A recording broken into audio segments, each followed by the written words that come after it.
Where are you taking us? Mexico. What's in Mexico? Mexicans.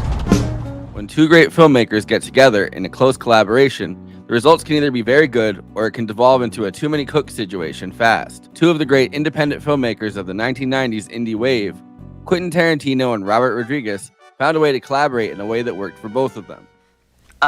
It's about an hour into the movie, all of a sudden, all these vampires show up in our film, and, the audience there's been no indication that will happen at any point in the movie until they just, in a blink of an eye, show up, and then now they gotta deal with it, all right? Tonight, for our second to last Vampire Month episode, we're talking about From Dusk Till Dawn, the 1996 action horror film directed by Robert Rodriguez and written by and starring Quentin Tarantino.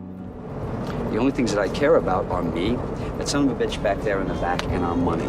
So you help us get across the border without incident.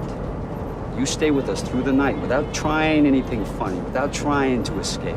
And in the morning, I'm gonna let you guys go, all of you. Tarantino had a role in Robert Rodriguez's Desperado, but From Dusk Till Dawn really gave them a chance to both work to their individual strengths. Pulls out his thing.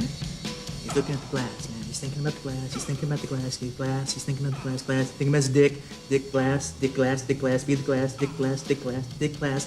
And then he lets it rip. With Robert Rodriguez bringing in an expansive cast of characters, Cheech Marin, Danny Trejo, Salma Hayek, and Tito Larriva of The Plugs. And his love of absurdist stylistic filmmaking that centers around the Mexican border. And Quentin Tarantino filling the page with the referential action dialogue that at this point had made Reservoir Dogs and Pulp Fiction huge hits. Everybody be cool. You be cool. Everybody be cool. This is a robbery. Although this is Tarantino and Rodriguez taking on the vampire genre, the first almost 2/3 of this movie is a pretty grotesque action thriller that involves only man-caused horror. George Clooney and Quentin Tarantino star as brothers, the Gecko brothers, two career criminals on the run through Texas trying to be home free in Mexico. Clooney's Seth Gecko is a career bank robber with a big mouth and no compunction about using violence if he feels threatened. He has been broken out of prison by his severely mentally ill brother Richie, whose incredibly violent and sexually sadistic psychotic episodes are getting worse. After Richie rapes and murders their hostage, the Gecko brothers kidnap a traveling family played by Harvey Keitel, Juliette Lewis, and Ernest Liu. In a rare turn for Harvey Keitel, he plays a gentle father and former pastor whose faith has been taken from him after losing his wife in a horrific accident. I was a minister. Was, as in not anymore? Yes. Why'd you quit? I think I've gotten about as up close and personal with you as I'm gonna get. Let's just keep this friendly, okay, Pop? Halfway through the movie, they make it to Mexico to a rendezvous point where the Gecko brothers are going to be taken to live out their lives in a nice Mexican village where the federales will never find them.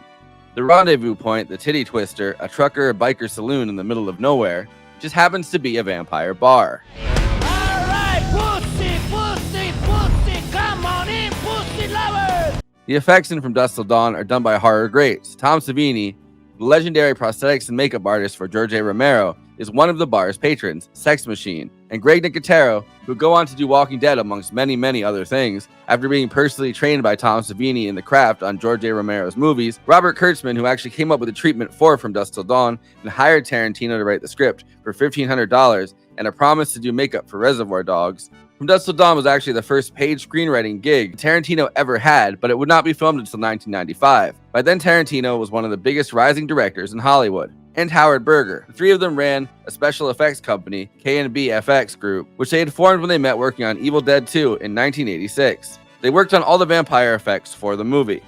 K&B FX did all the blood splatter in Reservoir Dogs, Pulp Fiction, and the Kill Bill movies.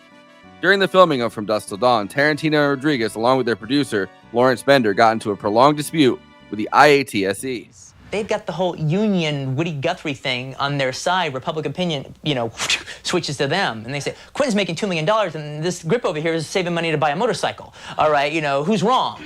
Okay, well, if you break it down to a soundbite, I'm an asshole. It's not a situation where they're targeting it because there's unrest and because people have been, crew members have been calling up and saying we've been abused or we're not being paid well or anything like that. No, they are going after us. Over their decision to hire a non-union crew, and then a series of escalations that involve producers not giving the union a list of crew members. Tarantino and Rodriguez felt like they were being targeted as independent filmmakers whose ideas about the roles and boundaries of crew work were less set in stone. Labor disputes aside, it's not just the crew roles and boundaries that aren't set in stone in From Dusk Till Dawn. It's one of the greatest genre switch-ups in cinema history. Vampires coming completely out of left field, pulling together comedy, action, and finally horror in a way that only these two filmmakers could probably pull off.